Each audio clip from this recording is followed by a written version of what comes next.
মাত্র একটা সই, আর তাতেই ধূলিসাৎ হতে চলেছে ৭৫ বছরের পুরনো সব থেকে শক্তিশালী মিলিটারি অ্যালায়েন্স ন্যাটো।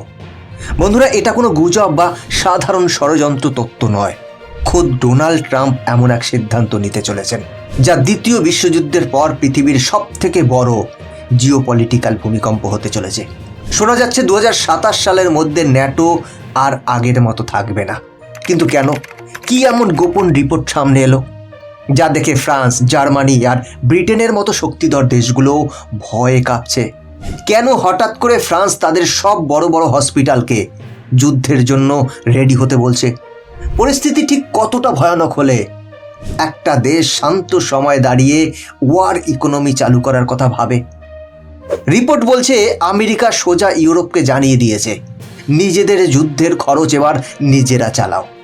আমেরিকা আর এক পয়সাও দেবে না। যেই খবর শুনে গোটা ইউরোপ জুড়ে হাহাকার পড়ে গেছে। সেখানে আসলেই পদ্মার আড়ালে কি খেলা চলছে? সত্যিই কি আমেরিকা ন্যাটো থেকে বেরিয়ে যাচ্ছে? ইউরোপের কাছে কি রাশিয়ার সাথে লড়ার মতো কোনো অস্ত্রই আর অবশিষ্ট নেই? নাকি এর পেছনে ট্রাম্পের কোনো বড় মাস্টার প্ল্যান কাজ করছে? চলুন আজকের ভিডিওতে এই জিওপলিটিক্যাল দাবা খেলার আসল চালগুলো বোঝার চেষ্টা করি। তবে এই বর্তমানের আগুনের আজ বুঝতে হলে গল্পের চাকাটাকে একটু পেছনে ঘোরাতে হবে। চলুন একটু ফ্ল্যাশব্যাকে যাওয়া যাক। তখন সময়টা ছিল কোল্ড ওয়ার। রাশিয়া মানে তৎকালীন সোভিয়েত ইউনিয়নকে বাগে আনার জন্য আমেরিকা তৈরি করলো এক অভেদ্য সুরক্ষা কবচ, যার নাম ন্যাটো। নিয়ম ছিল খুব পরিষ্কার। ন্যাটোর কোনো একটা দেশের উপর হামলা হওয়া মানে আমেরিকা সহ বাকি সব দেশ সেটাকে নিজেদের উপর হামলা বলে মনে করবে এবং সবাই মিলে একসাথে পাল্টা জবাব দেবে। বাস এই গ্যারান্টিটুকু পেয়েই ইউরোপের দেশগুলো ডিফেন্সের চিন্তাকে আলমারিতে তুলে রেখে নাকে তেল দিয়ে ঘুমোচ্ছিল। তাদের ভাবখানা এমন ছিল, আরে আমাদের বডিগার্ড আমেরিকা তো আছেই, ফালতু প্রতিরক্ষায় টাকা খরচ করে কি হবে? এমনকি এই ভরসাতেও ইউক্রেনও রাশিয়ার সাথে টক্কর নেওয়ার সাহস পেয়েছিল। কিন্তু সিনেমার ইন্টারভাল শেষ আর গল্পের মোড় তখন ঘুরল যখন ডোনাল্ড ট্রাম্প এন্ট্রি নিলেন। তিনি ক্ষমতায় আসার আগেই ওয়ার্নিং বেল বাজিয়ে দিয়েছিলেন। আর এখন সেটা সব থেকে বড় দুঃস্বপ্নে পরিণত হতে চলেছে। ট্রাম্পের যুক্তি একদম সোজাসাপটা। কোল্ড ওয়ার অনেক আগেই শেষ। এখন আমার শত্রু রাশিয়া নয়, আমার আসল টার্গেট ড্রাগন মানে চায়না। তাই ইউরোপের সিকিউরিটির জন্য আমি আমার দেশের ট্যাক্স পেয়ারদের ডলার কেন জলে ফেলবো? তোমরা তোমাদেরটা বুঝে নাও, আমি চললাম। বন্ধুরা, আপনাদের কি মনে হচ্ছে আমি একটু বাড়িয়ে বলছি, বা এগুলো সব পলিটিক্যাল স্টান্ট? না, একদমই বাড়িয়ে বলছি না। আমরা কোনো কথা হাওয়ায় ভাসিয়ে দিই না, যা বলি একেবারে দলিল দস্তাবেজ সহ বলি। আসুন আজ আপনাদের সেই সব ডকুমেন্টস দেখিয়ে দিই যা দেখলে আপনার বিশ্বাস নড়ে যাবে। এবার প্রমাণগুলো নিজের চোখে দেখে নিন। প্রমাণ নাম্বার 1, সবার আগে চোখ রাখুন এই রিপোর্টটার দিকে। তারিখটা খেয়াল করবেন, 14 এপ্রিল। আন্তর্জাতিক সংবাদ সংস্থা রয়টার্সের রিপোর্টে বলছে, US withdrawal from NATO and it's impact on access to Greenland. মানে বুঝতে পারছেন, আমেরিকা যে ন্যাটো থেকে সরে যাওয়ার ব্লু প্রিন্ট বা নকশা অনেক আগে থেকেই করছিল, এটা তার প্রথম প্রমাণ। গ্রিনল্যান্ডে অ্যাক্সেস নিয়ে তাদের এই প্ল্যানিং বুঝিয়ে দেয় তারা ভেতরে ভেতরে কতটা সিরিয়াস। প্রমাণ নাম্বার 2, এবার ক্যালেন্ডারের পাতাটা একটু উল্টে 2025 মার্চের 3 তারিখে দেওয়া যাক। হেডলাইনটা দেখুন, Trump allies press for withdrawal from NATO, UN and World Bank. ব্যাপারটা শুধু ট্রাম্পের একার জেদ নয়। ট্রাম্পের যারা কোর টিম বা প্রধান উপদেষ্টা, তারা পরিষ্কার ট্রাম্পকে বুঝিয়ে দিয়েছেন ন্যাটো, রাষ্ট্রপুঞ্জ বা ওয়ার্ল্ড ব্যাংক এই সব জায়গায় থেকে আমেরিকার আর কোনো লাভ নেই। উল্টে খামোকা খরচা বাড়ছে।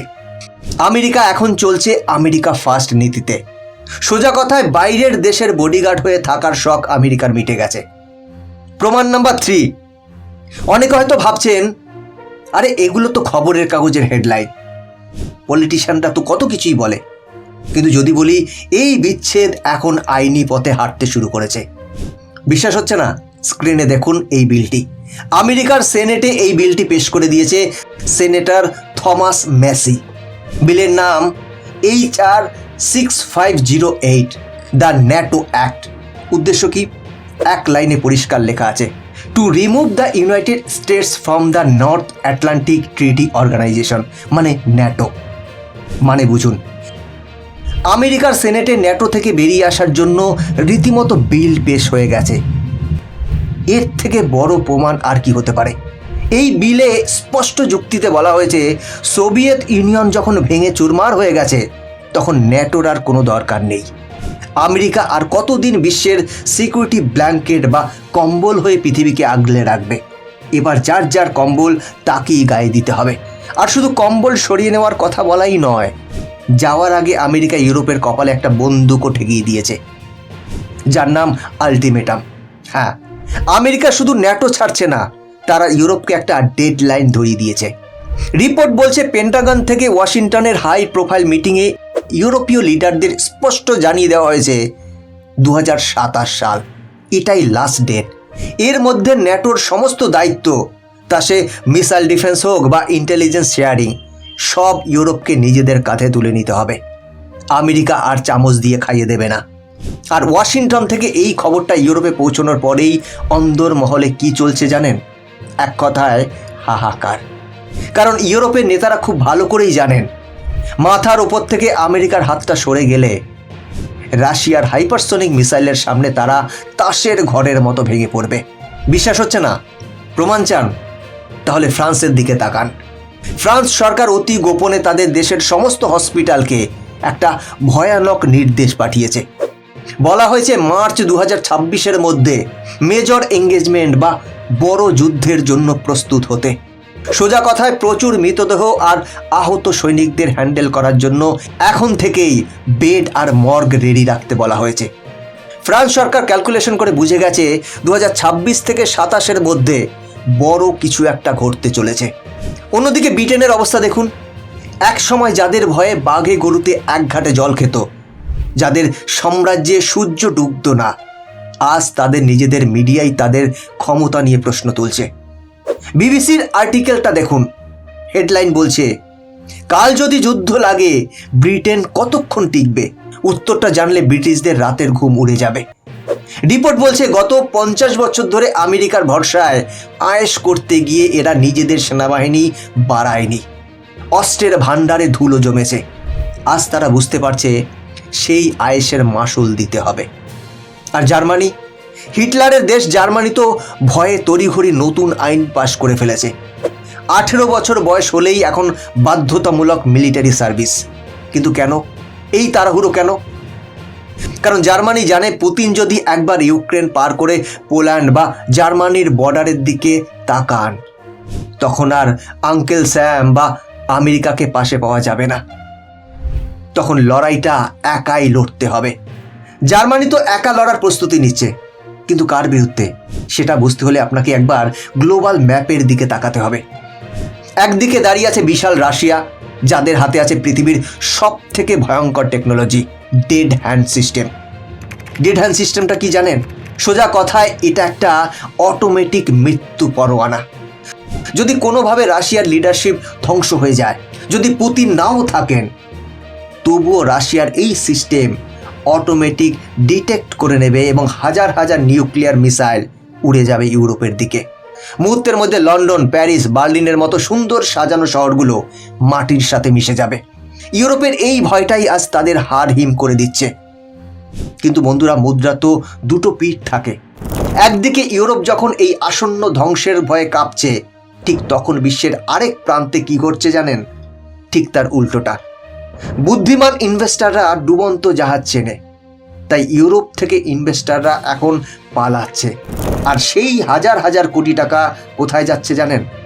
আমাদের ভারতে। বিশ্বাস হচ্ছে না? ডেটা দেখুন। বিশ্বের টেক জায়ান্ট মাইক্রোসফট তারা ঘোষণা করেছে ভারতে $17.5 বিলিয়ন ইনভেস্ট করবে। গুগল ঢালছে $15 বিলিয়ন, আর আমাজন ইনভেস্ট করছে প্রায় $35 বিলিয়ন। প্রশ্ন হলো, কেন? চীন বা ইউরোপ ছেড়ে হঠাৎ ভারত কেন? কারণ আমেরিকা এবং গ্লোবাল ইনভেস্টাররা খুব ভালো করেই বুঝে গেছে ইউরোপ এখন আর ব্যবসার জায়গা নয়, ওটা খুব শীঘ্রই ওয়ার জোনে পরিণত হতে চলেছে। ভারত হলো এই মুহূর্তে বিশ্বের সব থেকে safe and fastest growing market.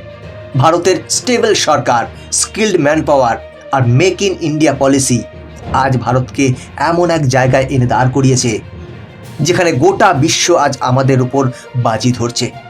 আর এখানেই বোঝা যায় সময়ের নিষ্ঠুর খেলা। বন্ধুরা, জিও পলিটিক্সের চাকা সর্বদাই ঘুরতে থাকে।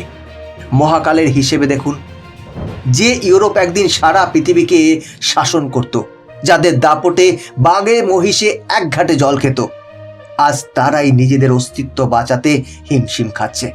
কেন জানেন? কারণ তারা নিজেদের পায়ে দাঁড়ানোর বদলে অন্যের ছাতার তলায় আরাম খুঁজছিল। তারা পরনির্ভরশীল হয়ে পড়েছিল।